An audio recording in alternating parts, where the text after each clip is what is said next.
حدیث میں تو حضور نے یہ فرمایا ہے اللہ تعالیٰ 3 اشخاص کی وہ کتنی ہی فریاد کرے ان کی فریاد سنتا ہی نہیں۔ ایک ایسا شخص جو اپنی بیوی کے ہاتھوں نالا ہے، وہ کچ خلق ہے یا جو بھی ہے اس کے اندر، یہ سب ہے، روتا رہتا ہے، اس کی شکایت طلاق نہیں دیتا، تو اللہ اس کی بات نہیں سنے گا۔ جب میں نے تمہارے لیے دروازہ کھولا ہوا ہے کیوں نہیں اسے اختیار کرنا؟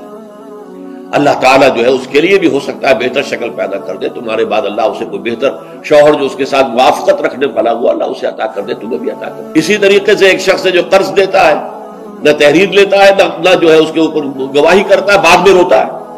جب اللہ نے حکم دیا ہوا بھائی قرض دو تو اس کے اوپر جو ہے تم گواہی کرو، تحریر کرو۔ اللہ کا حکم اس وقت نہیں کرے، اس وقت تو محبت آڑے آ جاتی ہے۔ یہ تو بڑی بے مرغوبتی کی بات ہے کہ میرا بھائی مجھ سے قرض مانگ رہا ہے، دوست قرض مانگ رہا ہے، میں کہوں کہ لکھ کے دو اور اس کے اوپر 2 آدمیوں کے دستخط بھی کرواؤ، لیکن نہیں، اللہ کا حکم۔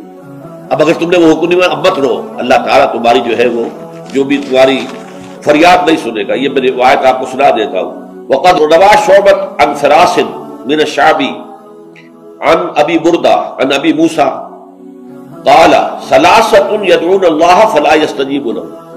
3 قسم کے لوگ وہ ہیں جو اللہ کو سے دعائیں کرتے ہیں، اللہ ان کی دعا قبول نہیں کرتا۔ رجل كانت له امرأة سيئة الخلق فلم يطلقها، ایک آدمی وہ ہے جس کی بیوی جو ہے وہ بہت ہی کج خلق ہے لیکن اسے طلاق نہیں دیتا۔ ورجل آتى ماله سفيا وقد قال الله تعالى لا تؤتوا السفهاء اموالكم، اور ایک ایسا انسان جو کہ کسی نادان ناسمجھ کے حوالے اپنا مال کر دیتا ہے، جبکہ اللہ تعالیٰ کا حکم ہے کہ ناسمجھ لوگوں کے حوالے اپنے مال نہ کرو۔ وَرَجُلٌ لَهُ عَلَى رَجُلٍ دَيْنٌ، اور وہ شخص کہ جس کا کوئی قرض کسی کے ذمہ ہے، وَلَمْ يَشْهَدْ عَلَيْهِ بِهِ، اس کے اوپر اس نے گواہیاں نہیں کروائی تھی، اب روتا ہے تو روئے، اللہ تعالیٰ اس کی دعا نہیں سنے۔ وَيَدْعُو الْإِنسَانُ بِالشَّرِّ دُعَاءَهُ بِالْخَيْرِ، اور انسان پکار بیٹھتا ہے شر جبکہ وہ پکار رہا ہوتا ہے اپنے نزدیک خیر۔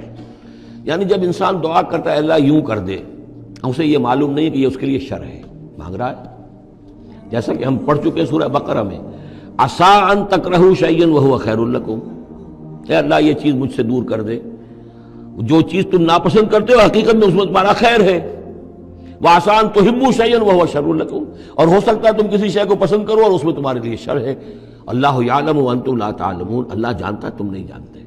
اصل بات کیا کہ اللہ کے حوالے کیا جائے، تفویض الامر، اے اللہ تیرے حوالے، سپردم بے تو مایا خیشرا تو دانی حساب کم و بیشرا، تیرے علم میں جو چیز میرے لیے خیر ہے وہ فیصلہ فرما دے، چاہے مجھے اچھی لگے یا بری لگے، لیکن تیرے علم میں۔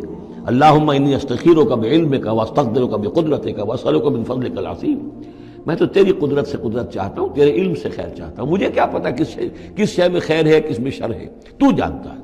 لیکن انسان کیا ہے، وہ تو اپنی عقل کو آگے رکھتا ہے، اے اللہ یوں کر دے، ایسا ہو جانا چاہیے، حالانکہ اس کو نہیں معلوم کہ بے وقوف جو شے مانگ رہا ہے وہ اس کے لیے خیر نہیں ہے، شر ہے۔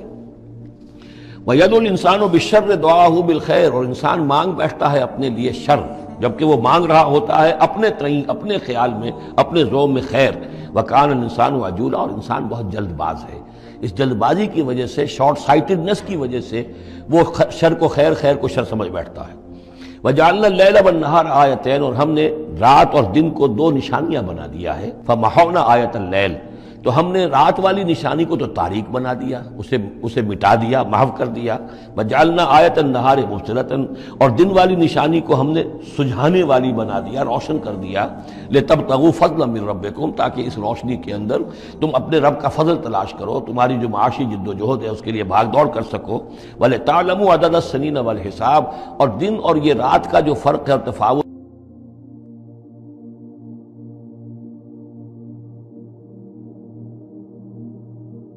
نظام الاوقات ہے، ایک دن ایک رات ایک دن ہو گیا، پھر ایک دن ایک رات، اس طرح بڑھتے بڑھتے پھر ہفتہ بنتا ہے، جو پھر اس کے بعد جو ہے وہ مہینہ اور سال۔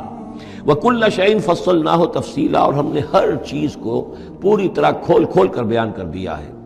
وَكُلَّ إِنسَانٍ أَلْزَمْنَاهُ طَائِرَهُ فِي عُنُقِهِ، اور ہر انسان کے ہم نے چپکا دیا ہے اس کی قسمت یا اس کی نحوست یا اس کی خوشبختی یا اس کی جو بھی ہے بدقسمتی، یہ سب چیزیں انسان کی اپنی گردن میں ہم نے کہیں چپکا دی ہیں۔ اب اللہ جانے کہ یہ کوئی واقعتاً اس کی کوئی مادی حقیقت بھی ہے، شاید کوئی گلینڈ ایسا ہو ابھی جو ابھی تک ہمارے ڈسیکشن میں نہ آیا ہو، کوئی بہت ہی مائکروسکوپک ہو، اور اس میں کوئی بڑا ہی یوں سمجھیے کہ مائکروسکوپک کمپیوٹر اللہ نے لگا رکھا ہے، یہ سب ہو سکتا ہے، کچھ ممکن نہیں کہ پھر ہمیں کہیں معلوم ہو کہ یہاں پر کوئی چیز ہے، اونقی اس کی گردن میں کوئی شے ہے کہ جو ہم نے وہاں پہ لٹکا دی ہے۔ وَكُلَّ إِنسَانٍ أَلْزَمْنَاهُ طَائِرَهُ، طائر کا لفظ جو آتا ہے عام طور پر تو نحوست کے لیے آتا ہے، لیکن یہ کہ اس کے ساتھ یہ جو بھی قسمت ہے، کسی کا مقسوم ہے، جو بھی اس کو ملنا ہے، یہ ساری چیزیں جو ہیں انسان کی، وہ ہر انسان کے ساتھ گویا کہ اس کی وہ کتاب الکتاب میں سے اللہ تعالیٰ نے جو اس کا کھاتا ہے، اس کا ڈیبٹ کریڈٹ وہ یہاں پر لگا دیا ہے۔ اللہ کہتا ہے مجھ سے ہم کلام ہونے کے لیے کسی واسطے کی، کسی وسیلے کی کوئی حاجت نہیں، جب چاہو مجھ سے ہم کلام ہو جائے۔ ہاں ایک شرط ہے، چاہیے کہ وہ میری بات بھی قبول کریں، میرے احکام کو تسلیم کریں۔ یہ ون وے ٹریفک نہیں ہوگا کہ ہم تمہاری دعائیں قبول کریں اور تم ہماری باتوں سے پہلو تو ہی کرو۔ بندہ توبہ کرتا ہے معاصی سے، اللہ تعالیٰ بھی اس کے لیے بھی لفظ تواب ہے، وہ بھی اپنی رحمت کے ساتھ دوبارہ متوجہ ہو جاتا ہے۔ مجھے یاد رکھو، میں تمہیں یاد رکھوں۔ تم چاہتے ہو کہ میں تمہاری دعائیں قبول کروں، میں ہر پکارنے والے کی پکار کو سنتا ہوں، جب اور جہاں، ویئر اینڈ وین، لیکن لازم ہے وہ بھی میرا کہنا مانے، میرے فرامین کو کھلے کانوں سنے اور تہہ دل سے اس پر عمل کرے اور مجھ پر ایمان پختہ رکھے۔